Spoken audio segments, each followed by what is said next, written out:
আজকের ক্লাসে আমরা বর্গের আরো দুই সূত্র নিয়ে আলোচনা করব। আজকের দুই সূত্র হচ্ছে a square plus b square.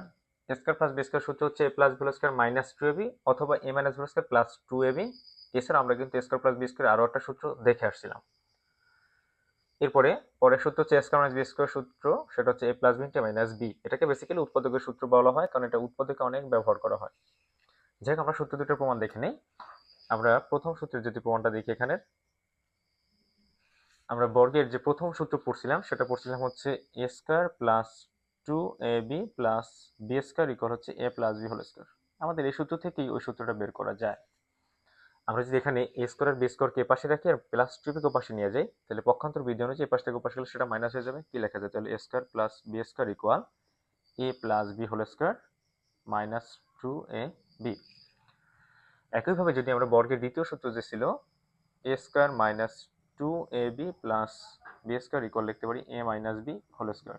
তাহলে এখান থেকে আমরা সেমভাবে a স্কয়ার আর b স্কয়ারকে রাখলে a square plus b square সমান সমান লিখতে পারি a minus b whole square plus 2ab। তো আমরা এখান থেকে দেখতেছি যে a square plus b square পরিবর্তে দুটো সূত্র লেখা যায়, plus b whole square minus 2b, a minus b whole square plus 2ab। আমরা এই দুটো সূত্রের যে কোনো একটা অ্যাপ্লাই করব, তবে কোনটা অ্যাপ্লাই করব সেটা ডিপেন্ড করবে অঙ্কের মানের উপর। অর্থাৎ আমরা যখন এই সূত্র দিয়ে ম্যাথ করব তখন আমি পুরোপুরি ক্লিয়ার করে দেবো যে কখন আমরা কোন সূত্রটা অ্যাপ্লাই করব। যদি প্লাসের মান থাকে তাহলে এই সূত্রটা, মাইনাসের মান থাকলে আমরা এই সূত্রটা অ্যাপ্লাই করব। এরপরে এ স্কয়ার মাইনাস বি স্কয়ারের যে সূত্রটা আছে, এটার বেসিক্যালি কোনো প্রমাণ নেই ওইভাবে।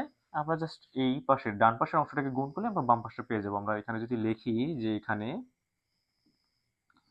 a plus B into A minus B, তাহলে এখানে a প্লাস বির সাথে মাইনাস বি গুণে আছে, গুণ করলে a দিয়ে এর গুণ করলে a স্কয়ার, প্লাস মাইনাসে মাইনাস, a দিয়ে বি গুণ করলে ab, মাইনাসে প্লাস, a দিয়ে বি গুণ করলে ab, প্লাস মাইনাসে মাইনাস, b দিয়ে বি গুণ করলে b স্কয়ার।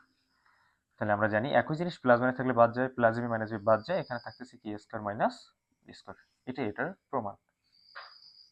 ধন্যবাদ সবাইকে।